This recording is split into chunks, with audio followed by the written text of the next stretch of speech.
So I wanted to jump on here because I had gotten a few messages from a couple of you guys about how I'm doing this from home, being a stay-at-home mom, and how I'm doing this stay-at-home mom gig, working from home and all of that. So I'm like, okay, I'm gonna just jump on here and tell you about 5 tips that make this work. So tip number 1 is don't overthink it.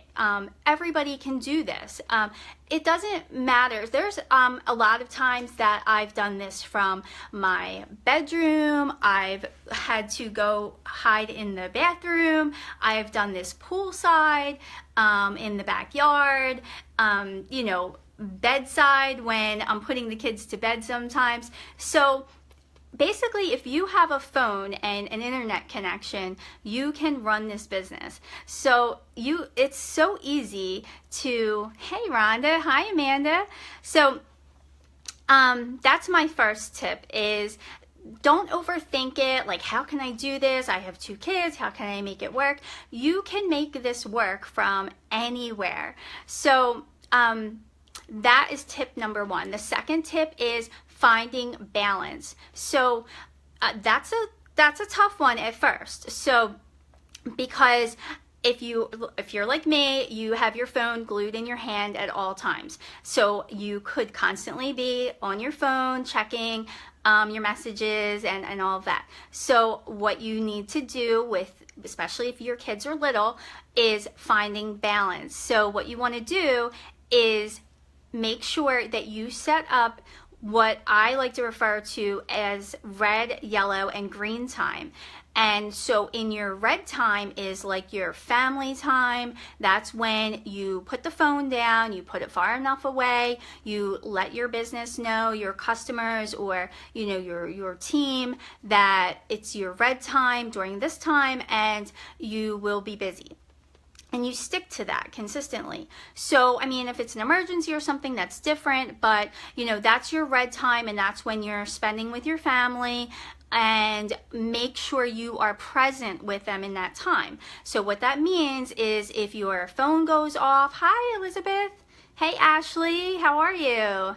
So if your phone goes off during that time, then you have to, and it's hard, I'll admit, but you have to leave it there. So you have to be present with your kids during that time and come up with a schedule, play games, do different activities, do things, because you want them to feel like you're still focusing on them. And I learned this from experience over the past few years in direct sales, that you can tend to get glued to that phone in your hands and you're not being present with the kids. So, and they see everything, so they see that. So you do want to set those times. And in your yellow time is when you don't have, and you can actually create this schedule. In your yellow time is when you are going to have not anything really planned and not have anything not planned, or not have anything planned, whatever, it's just kind of up in the air. I had where prior to that was all yellow. I mean, my whole entire day, because I didn't have a schedule. So it was all yellow and I didn't know what the heck I was doing all the time. So if you have that yellow time set aside, where it's, iffy, maybe you can pick up with something for your business, or maybe you can say, hey, let's go to the playground. And then in your green time is your work focus time. Maybe that is when the kids are in bed. Maybe it's at 6 o'clock in the morning before they wake up. Maybe it's when your spouse is home. You take an hour chunk of time and dedicate that to your work. You have to make that green time available consistently as well in your schedule, so that you can take that and dedicate it to your business. Because if you're not doing that consistently and you're all over the place, your focus is also going to be all over the place. So that is, sorry guys, my next tip. The third tip is to make time for yourself as well. You don't want to get completely caught up with, if you're married and you have kids and then you're doing this business and you're going at burning the candle at every single end, and then what happens is you get completely burned out and then you're tired.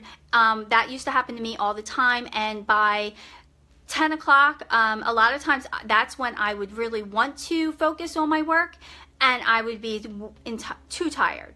So what I started to do was find activities that both my girls, even though they're 5 and 2, would enjoy doing. Or when my 5-year-old was in school during the school year and then my 2-year-old would take her nap, I would dedicate half my time to personal development, which I still considered just me time, and I'll get into that. And then half of her other nap time I would use for some work. Or I would use some of that time to work out, which I considered me time. I don't do yoga or meditation. It's just, I still keep hoping that I'm going to love it one day, but I can't get into it. I don't know. Maybe somebody needs to, the right person hasn't introduced me to it, but I keep trying it from home and I just can't grasp it. So, but I do love the audiobooks and I love working out. So I kind of use that as my me time. So I make sure I do that every single day because that's what allows me to kind of unwind and have my own time, and it's not my work. And so that's really important, okay? Because you want to make sure you're definitely doing something for yourself. As moms, we're always doing everything for everybody else, and we all know this. And then we're adding on a business on top of that. So now we're doing everything for everyone else and for our customers as well. So we've just added another layer onto that. So you definitely want to make sure you're taking, even if it's only 20 minutes a day, for yourself. The next thing that was leading into was personal development, which is huge, guys. Like, I cannot stress it enough with reading or audiobooks. I always loved the idea of personal development. I just never would commit to it. I would start a book, I would read a chapter, and then I would find something else to do, and I would put it down and never pick it up again. Well, I have really started, every time I drive, I have an hour drive to my mom's house and I put that on. The kids are like, why are we listening to these stories again? So I try to find something for them to do in the back seat, and I listen to an hour there and an hour back. I listen to them now sometimes during when I am like just working too. I will just have it in the background, especially if I'm listening to a part over again. I love personal development. Some of the books that I've read so far that I will get into another day is The Energy Bus, Start With Why, Chop Wood, Carry Water, and I am starting Get Over Your Damn Self, and the other one is I cannot think of the name of it. I'll text it in here later because I just started it, and I know it's Grace Not Perfection. That's what it's called. So just getting so much out of these books. And they don't just help you with your business. Anybody could read these books. These books help you with they make you a better person. They make you a better wife, a better mom. They do so much. Personal development just does so much for you. And of course, they help you grow as a business, with your business as well. The last thing is, don't be so hard on yourself. That would be my last piece of advice for this segment. We're so hard on ourselves. We beat ourselves up for everything. I know personally, I beat myself up for, mom guilt, where I am, even though I try to do the schedules and devote present time to the kids, and then I have guilt that I'm taking too much time away from family time, and so I have that guilt. Or did I do this right? Did I do that right? Am I doing this or that right? I should have signed them up for this, or they don't like T-ball. Why did we sign her up for that? She likes gymnastics, but we missed the cutoff for that. And, you know, or I could go on and on and on and on. And if you're a mom, you know, you just, you know, that alone you can just go berserk with. And then we just are so hard on ourselves about the business. If you're doing a business or you're trying to start a business, we are constantly thinking that we didn't do something well enough, or why aren't we doing more, or we should have, you know, done something else. So there's always something that we are, you know, criticizing ourselves about. Stop that. Just stop. If you can learn to shut that off, you will just, you'll feel the weight just come off. The weight that's up here and here will just lift, and it's the most freeing feeling, I can tell you. And you take that pressure off of yourself to be perfect at everything. I was the biggest perfectionist.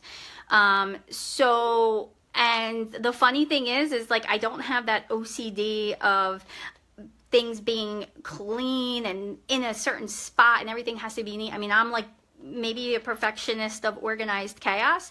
So that's the crazy thing. But I would drive myself crazy of why isn't it this way, and why don't I do this, and why don't I do it? Well, I just got to a point where I'm like, because that's just not me. Like, it's just not who I am. You know, and then I'm okay with that. And once you get okay with certain things that are just not you, even though they're, you know, Jennifer and Mary and Kimberly on your Facebook friends, or that's what it looks like anyway on their Facebook, that's Facebook land. That's not always real. And stop comparing yourself to everybody. That's the other thing, you know. It goes right along with it goes right along with the don't be so hard on yourself, is stop comparing yourself, because that will steal all of the joy out of your life, and you will spend forever, the rest of eternity, comparing yourself to somebody else, forever and ever and ever and ever. I'm telling you. I did it I mean, and I actually still have to work on not doing it. Like, to this day. I used to do it to a point that it was like probably a sickness, and now, you know, I'm getting much better at it, and it's very nice not to do that and accept yourself where you are. Hi, Al. So that is my 5 tips. I hope they were helpful for rocking the mom boss life. I love every single thing about it. I really, truly do. I've never been happier, honestly, than I am right now, and so passionate about it. And I just love sharing it with you guys. So I got your messages, and I just thought I would take a couple minutes to just share some things with you and let you know that, you know, number one, everybody and anybody could do this. So if I can do it, trust me, you can do it. Anybody can do it. So I hope that you have a great day and a great weekend coming up, and I will talk to you all soon. All right, guys. Thank you. Bye.